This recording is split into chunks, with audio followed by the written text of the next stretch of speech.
Merci beaucoup, Kevin. Et avant toute chose, merci à Willinker pour cette gentille invitation qui m'honore vraiment. C'est vraiment pour moi un plaisir de partager avec vous quelques réflexions autour de ce thème, de l'impact des différentes crises planétaires sur les citoyens et les patients, avec ce regard sociologique que je vous propose, puisque moi, je ne suis pas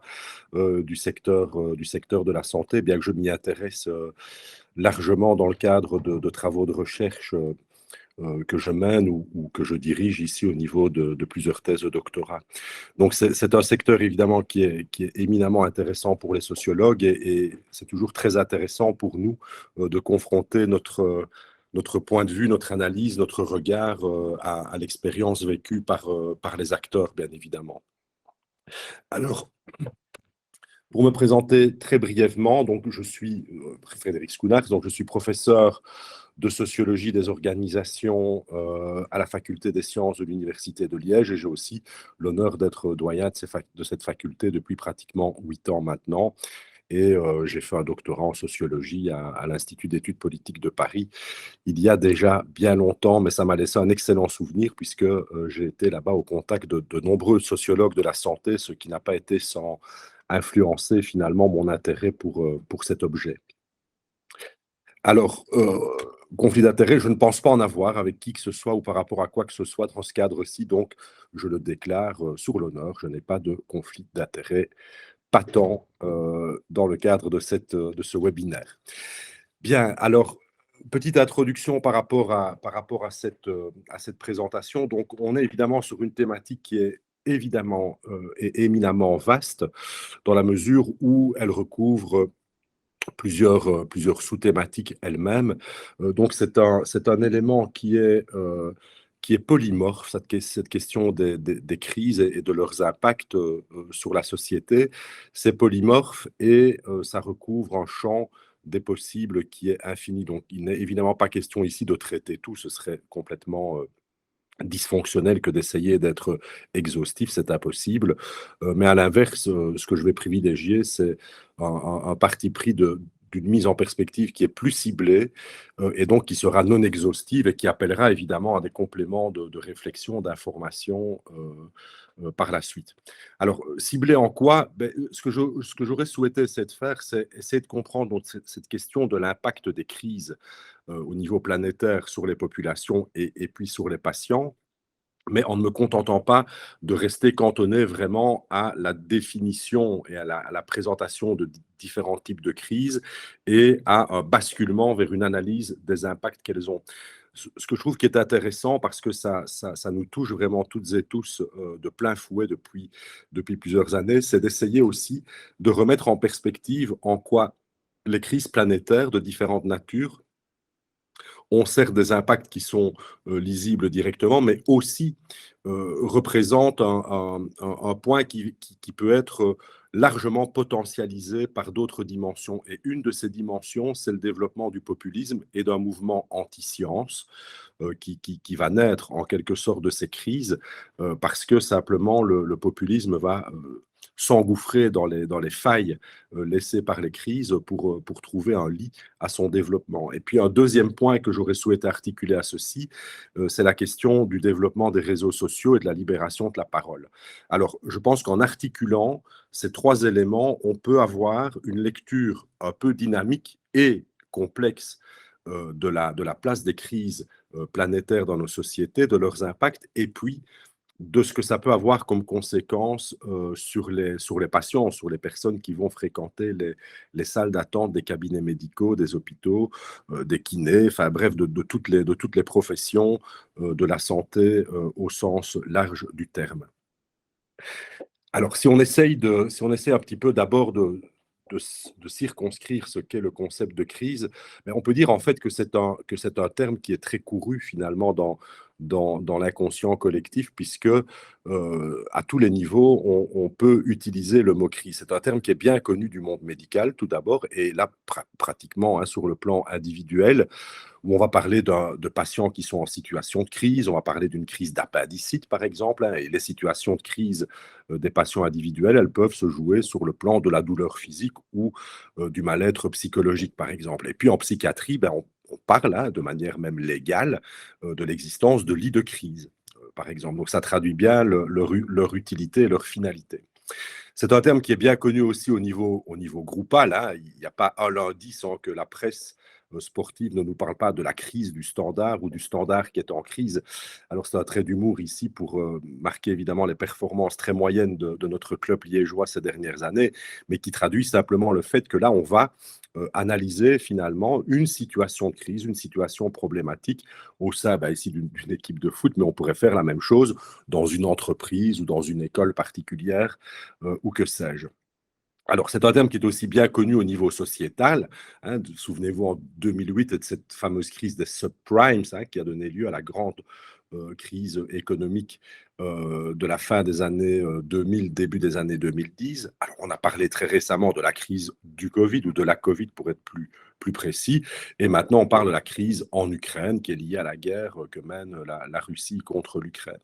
Donc là, on va travailler plus au niveau sociétal parce qu'on va comprendre que ces crises-là, elles vont avoir un impact direct ou indirect euh, sur des échelles de population qui sont très larges. Alors, pour essayer de donner quelques éléments de définition, ce qui permettra un peu de cerner de quoi on parle exactement, donc le terme crise vient du grec crisis et ça renvoie à un moment de rupture imprévisible et spectaculaire qui va être comme un coup de théâtre. Donc, c'est vraiment quelque chose d'inattendu. On peut dire aussi qu'une crise constitue une mise à l'épreuve d'un ordre existant et notamment des catégories cognitives et d'action, hein. Les catégories cognitives, ce sont nos représentations. Les catégories d'action, c'est ce que nous sommes en capacité de faire et la manière dont on peut agir, mais également des frontières et des structures hiérarchiques qui l'organisent, ce qui peut conduire à un effondrement organisationnel, allant même parfois jusqu'à l'effondrement de l'État en tant que tel. On peut se souvenir au Venezuela, par exemple, que l'État a vécu un moment de collapsing à un moment donné, suite à des stratégies qui avaient été prises en interne. Il n'y avait plus d'État, quoi, pratiquement. Alors, dans le domaine social, une crise va être un événement qui est social ou personnel, mais qui se caractérise par un paroxysme des souffrances, des contradictions ou des incertitudes pouvant produire des explosions de violence ou de révolte. Donc, la crise est une rupture d'équilibre. Et donc là, on arrive vraiment dans une définition qui est sociologique de ce phénomène-là. Et la notion de rupture d'équilibre, elle est très intéressante parce qu'on se rend compte que, si vous voulez, dans un fonctionnement qu'on pourrait appeler en vitesse de croisière dans la société, les forces sociales s'équilibrent d'une manière ou d'une autre et trouvent, par la négociation bien souvent et les rapports de force, mais trouvent un point d'équilibrage entre elles de manière telle à stabiliser le système. Eh bien, on dirait que le système est en crise lorsqu'il y a rupture de cet équilibre-là et qu'on va alors devoir passer finalement à une révolution copernicienne presque ou un changement de paradigme organisationnel. Hein, le système de santé français a connu sa grande rupture d'équilibre avec la fin du mandarinat à la fin des années 50, début des années 60, et on a vraiment caractérisé à l'époque la transformation du système de santé français par la notion de crise. Il y a eu une crise et dont les effets ont été une modification du paradigme général de fonctionnement. Alors, les impacts sociétaux des crises, alors vraiment le tableau clinique, il est infini aussi, hein. Donc ici, je ne suis vraiment cantonné à quelques-uns des aspects qui sont les plus occurrents quand on observe un peu la littérature qui met en lien finalement la notion de crise ou les crises avec les caractéristiques que je vous ai données tout à l'heure et leurs impacts au niveau sociétaux. Alors bien souvent, on va remarquer que le taux d'anxiété ou le niveau d'anxiété au sein de la population va augmenter lorsqu'il y a une crise. C'est lié évidemment à l'émergence d'incertitudes et de peurs, hein. Par exemple, la guerre en Ukraine maintenant, en soi, évidemment, elle est localisée, elle est problématique, mais on peut imaginer que la peur, par exemple, de la généralisation du conflit, de l'extension du conflit, en vienne à un moment donné à angoisser des personnes, des citoyens, jusque même dans nos contrées, par la peur d'un bombardement atomique, par exemple, hein. Donc, on va ainsi voir que l'anxiété peut augmenter dans ces situations-là. On a remarqué aussi dans des études que le taux de suicide pouvait augmenter de manière subséquente au développement de crises profondes dans les sociétés, qu'elles soient économiques, hein. On va avoir à l'esprit, par exemple, les investisseurs qui se sont suicidés quand il y a eu la grande crise économique aux États-Unis au début du XXe siècle.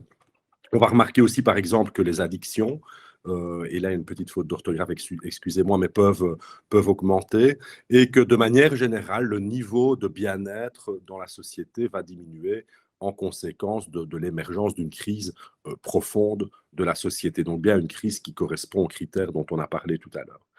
Alors, les crises aussi peuvent avoir comme impact l'augmentation du niveau moyen d'agressivité de la population. Et par exemple, on va beaucoup lier ça à la question des crises économiques et de la peur de la perte de l'emploi, ou à l'inverse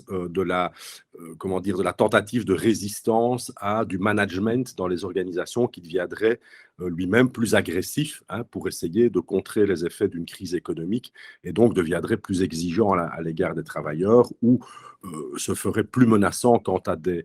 licenciements massifs et ainsi de suite. Donc on peut avoir ainsi une agressivité qui va augmenter. Et de manière générale aussi, on va remarquer que dans les sociétés qui subissent une situation de crise aiguë, on va constater bien souvent qu'il va y avoir une perte de confiance dans les institutions publiques et politiques,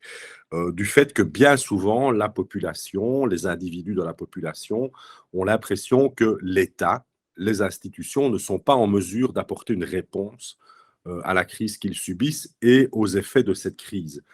Par exemple, les effets économiques en termes de pouvoir d'achat, hein, qui diminuent. Qu'est-ce que l'État fait? Il n'est pas capable de contrer ceci, et donc on va perdre confiance dans ces institutions. Donc on est ici vraiment en termes vraiment d'une première approche, hein, de ce que peuvent constituer ces impacts sociétaux, mais il n'y a pas encore vraiment de degré d'analyse approfondi que je peux vous proposer ici, le temps m'étant compté. Mais simplement, on va constater l'apparition de ces différents phénomènes-ci. Alors, ce que je souhaitais faire, comme je le disais dans l'introduction, c'était maintenant essayer de lier cette question de l'émergence de crises dans nos sociétés avec d'autres phénomènes, parce que simplement, lorsqu'ils vont s'adjoindre les uns aux autres, se combiner les uns aux autres, cela va véritablement augmenter l'intensité des impacts que l'on peut observer et surtout avoir encore des conséquences plus complexes et plus diverses et plus variées sur le comportement des groupes et des individus dans les sociétés. Alors, on peut considérer en fait que les différents types de crises euh, représentent une fenêtre d'opportunité pour le populisme. Alors, le populisme, c'est quoi? Ça va désigner un discours et des courants politiques qui font appel aux intérêts du peuple, dont la souveraineté serait confisquée. Okay. Et ça, c'est vraiment intéressant et important à avoir à l'esprit. Le populisme va vraiment se nourrir de ce qui apparaît comme, en première approche, hein, une menace par rapport à la capacité des individus, du peuple,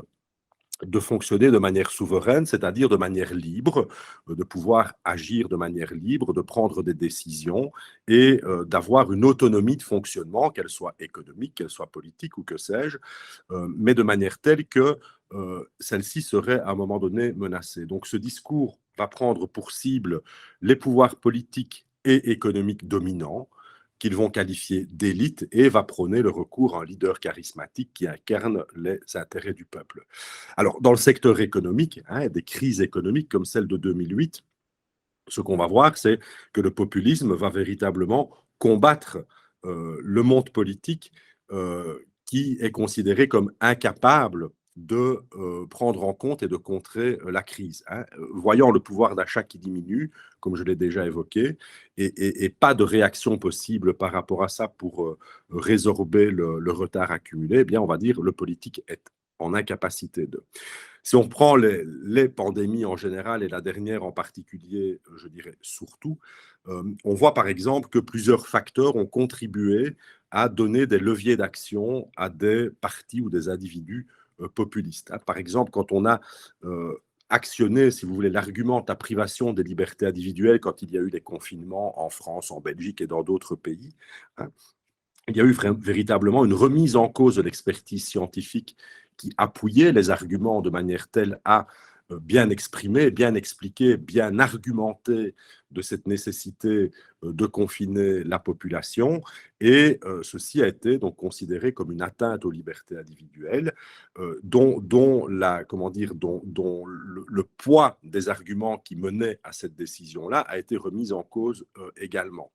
Même chose par rapport à la gestion des risques, hein, et là c'est le monde politique qui a été remis en cause, ou encore par rapport à des manquements qui sont apparus pendant la pandémie, comme par exemple ces fameux masques, hein, qui étaient manquants en début de pandémie, et où le monde politique a été fortement remis en cause pour sa gestion des stocks de masques. Et si on prend la crise politique en Ukraine, et on voit que là, bah, c'est un populiste, Poutine en l'occurrence, qui va être quasi considéré comme un homme providentiel dans son propre pays pour sauver l'intégrité ou la souveraineté territoriale face à une Ukraine qui pourrait devenir membre de l'OTAN et représenterait ainsi une menace par rapport à l'intégrité territoriale russe, hein. Et donc, le cas de l'Ukraine, finalement, est déjà un petit peu une réponse, si vous voulez, de la manière selon laquelle le populisme a trouvé des ferments, hein, dans certains types de situations pour se déployer et ainsi mener à bien des politiques qui sont ce qu'elles sont. Quoi qu'il en soit, au total, ce populisme en revient finalement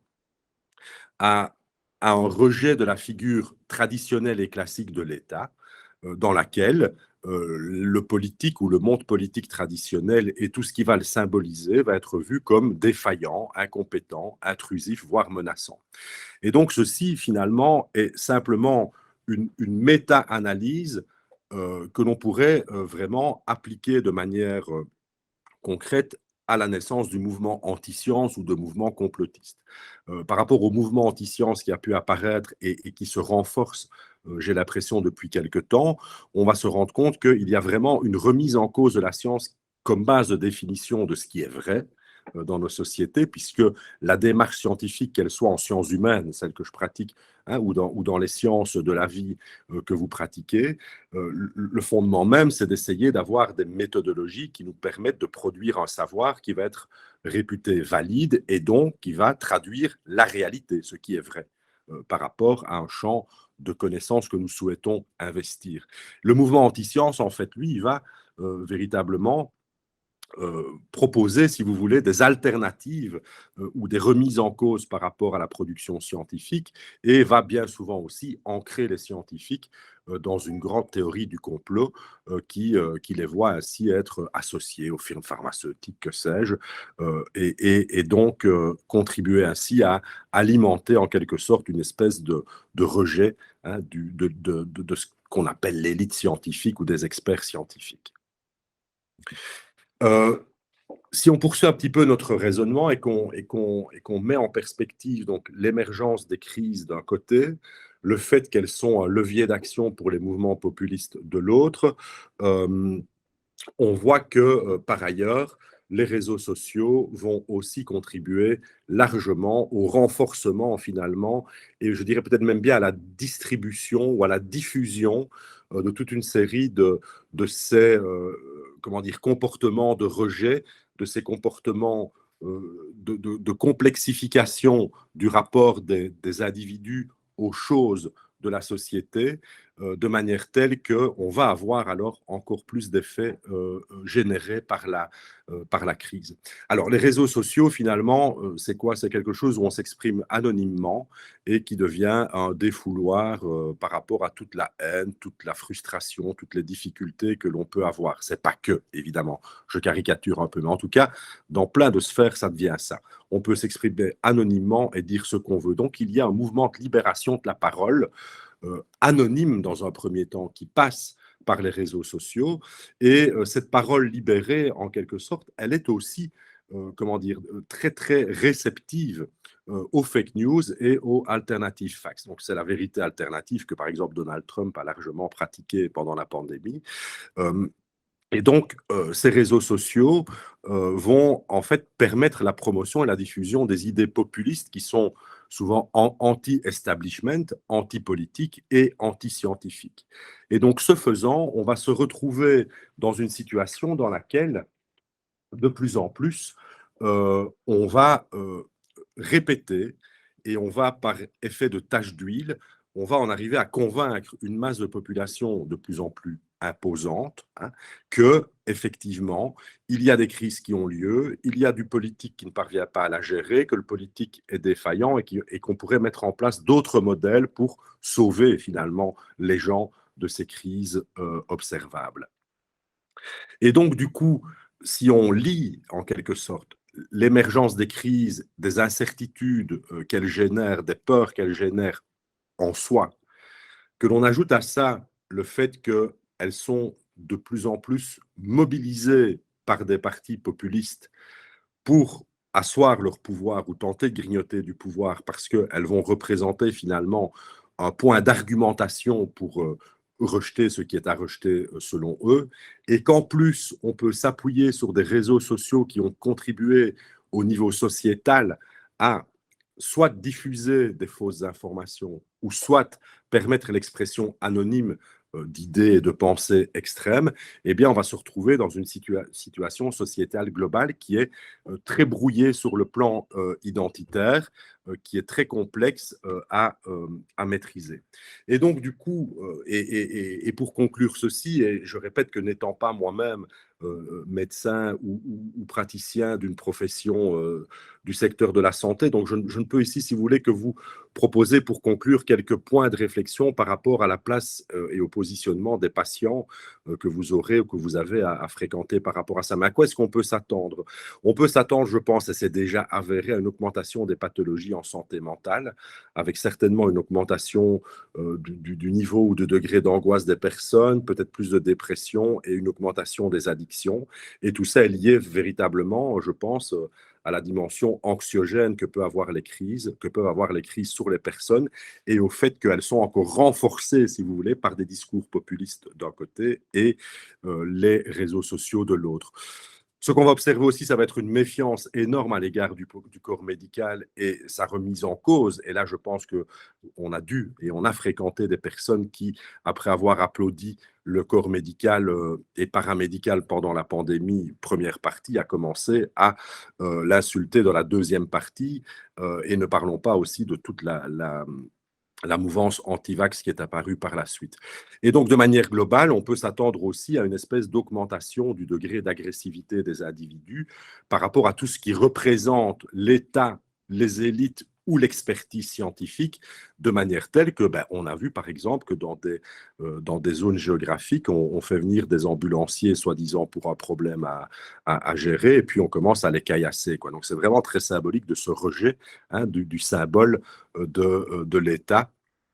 qui est représenté par un ambulancier représentant d'un corps médical